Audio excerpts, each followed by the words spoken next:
Ulduz jurnalının baş redaktoru, şair və yazıcı Qulu Ağsəsin Saat 6-nı gözləyirəm adlı kitabının təqdimat mərasimi keçirilib. Təqdimatda yazıçılar, şairlər, media və ictimaiyyət nümayəndələri iştirak ediblər. Tədbir zamanı çıxış edən müəllif bildirib ki, kitabın adı Vətən müharibəsi günlərində yaşadığı hisslərdən qaynaqlanır. Təzə başlamışdı Vətən müharibəsi və bilirsiniz ki, 2020-ci ilin səhər saat 6-da sentyabrın 27-sində başlamışdı və sonra məndə bir narahatlıq yarandı.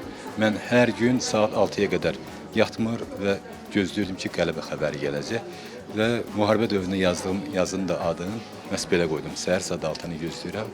Kitabda əgər desəz nədən bəhs olunmur, bəlkə mən o suala cavab verərdim. Kitabda hər şey var.